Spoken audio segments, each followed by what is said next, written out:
قرآن کی جو روح ہے نا، روح قرآن کا جو اصل مضمون ہے، الحم سے لے کے والناس تک اللہ اپنا تعارف کرواتا ہے. ففروا الی اللہ، دوڑو اللہ کی طرف، اس سے محبت کرو، نماز قائم کرو، زکوٰۃ دو. زکوٰۃ کی روح کیا ہے؟ روح زکوٰۃ کی کہ محتاجوں کی ضرورت پوری ہو. آج اس روح کو نہیں دیکھا جاتا، فارمیلٹی پوری کی جاتی ہے. یہ بھی اہم مسئلہ میں نے کئی دنوں سے سوچا ہوا تھا، بتاؤں گا. دیکھو میرے پاس کالز آ رہی ہیں، ایک صاحب کے پاس نہ سونا ہے نہ چاندی ہے، ڈیفنس میں 1000 گز کا بنگلہ تو ہے مگر وہ ضرورت کا ہے. اپنے بیٹے کو ڈاکٹر بنا رہے ہیں، اس کی فیسوں کے ان کے پاس پیسے نہیں ہیں، ان کو ہم زکوٰۃ دینا چاہتے ہیں. اب فقہی لحاظ سے تو وہ غریب ہیں، کیونکہ مکان وہ استعمال کا ہے اور سونا چاندی بھی نہیں ہے. لیکن اللہ کے بندو، ضرورت مند، بولو بھائی، ٹھیک ہے ان کو دو گے تو فقہی لحاظ سے تو زکوٰۃ ادا ہو جائے گی، بھائی نصاب نہیں ہے. لیکن زکوٰۃ کا مقصد پورا، ادھر لوگوں کے پاس کھانے کو روٹی نہیں ہے اور ڈاکٹر بننے کے لیے کیا کر رہے ہیں؟ لوگوں سے زکاتیں لے رہے ہیں.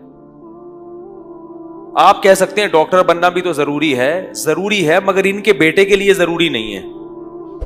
قوم میں کچھ تعداد ڈاکٹروں کی ہونی چاہیے جو ضرورت سے الحمدللہ کافی زیادہ چل رہی ہے. میڈیکل کالجز میں ایڈمیشن کے لیے سیٹیں نہیں ہیں، بھر جاتی ہیں سیٹیں، اتنے لوگ ہیں.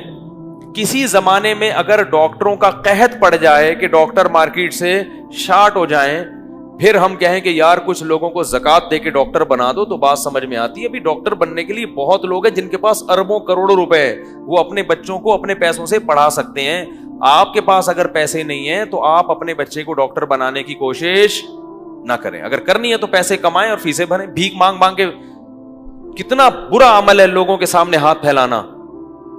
دیکھو جس کے پاس 2 ٹائم کھانے کی روٹی ہو اور اس کی بنیادی ضرورت پوری ہو رہی ہو، یعنی چھت ہو اس کے پاس، اور جسم میں کوئی بڑی بیماری نہ ہو، اس کے لیے زکوٰۃ مانگنا حرام ہے، بھیک مانگنا حرام ہے اس کے لیے.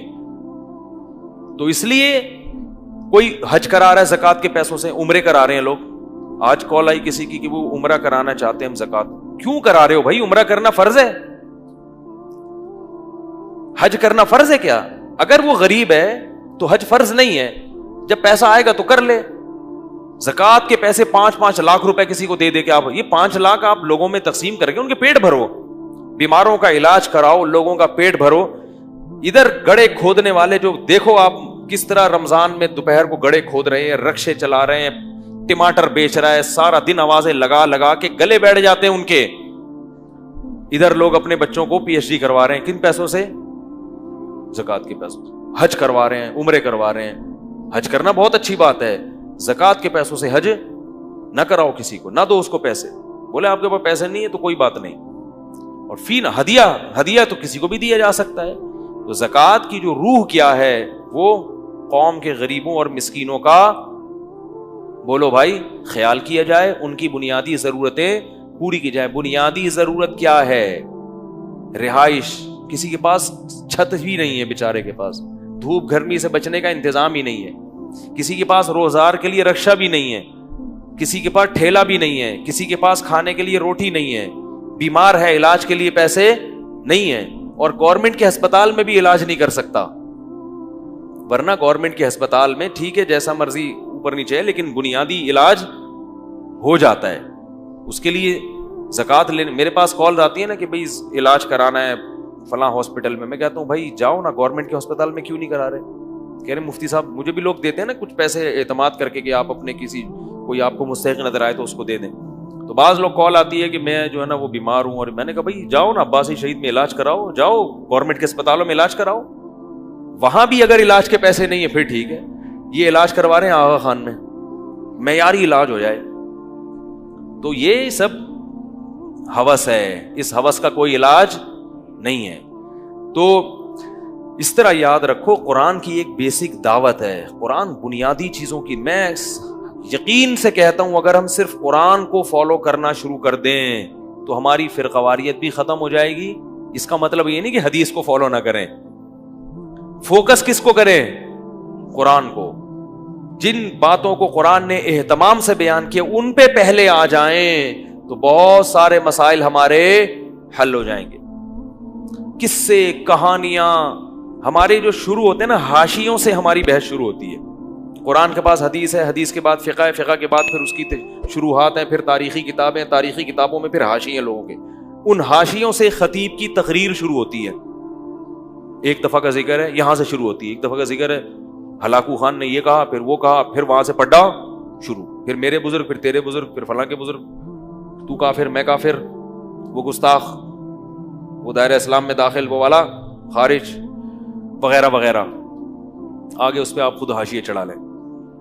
پھر چلو بس کافی ہے, ابھی بہت سی چیزیں آ رہی ہیں ذہن میں, ٹھیک ہے. اچھا, تو قرآن کی جو بنیاد اور بیسک چیزیں ہیں ان میں سب سے پہلے کیا ہے؟ توحید. اللہ کے سوا کسی کو پکارنا نہیں ہے, اللہ کے سوا کسی کو معبود نہیں بنانا, بار بار قرآن کہہ رہا ہے. تو سورہ بنی اسرائیل کی ابتدا تو ہوتی ہے نبی کے معراج کے واقعے سے. سبحان الذی, پاک ہے وہ ذات, اسرا بعبدہ, جو رات کو, لیلن, رات کے تھوڑے سے حصے میں اپنے بندے کو لے گیا, من المسجد الحرام, مسجد حرام سے, الی المسجد الاقصی, مسجد اقصی تک, لنریہ من آیاتنا, تاکہ ہم اس کو اپنی نشانیاں دکھائیں. خواب نہیں ہے. اگر خواب ہوتا تو اللہ یہ نہ کہتے ہر عیب سے پاک ہے, جو اتنے بڑے بڑے کام بھی کر لیتا ہے اور اپنے بندے کو لے گیا. اگر یہ خواب ہوتا تو اللہ اپنے بندے کے لے جانے کا تذکرہ نہ کرتے اور اپنی صفت میں سبحان اللہ نہ کہتے. جب کوئی عجیب کام ہوتا ہے ہم کہتے ہیں نا سبحان اللہ. خواب کتنا ہی عجیب آ جائے کوئی نہیں کہے گا سبحان اللہ. آپ کو میں نے خواب میں دیکھا میں چاند پہ گھوم کے آیا ہوں, لوگ نہیں کہیں گے سبحان اللہ. لوگ کہیں گے بھائی شاید کوئی پیٹ میں گیس ہو, کچھ پی پا کے سوئے ہو. چاند کیا مریخ سے لوگ ہو کر آئے ہیں خوابوں میں, امریکہ چلے جاتے ہیں 2 منٹ کے اندر. خیر, تو یہ اس لیے کہ بہت سے لوگ آج یہ بھی کہہ رہے ہیں کہ نبی کو جو معراج ہوئی تھی وہ جسمانی نہیں تھی بلکہ روحانی تھی. تو ایسا نہیں ہے.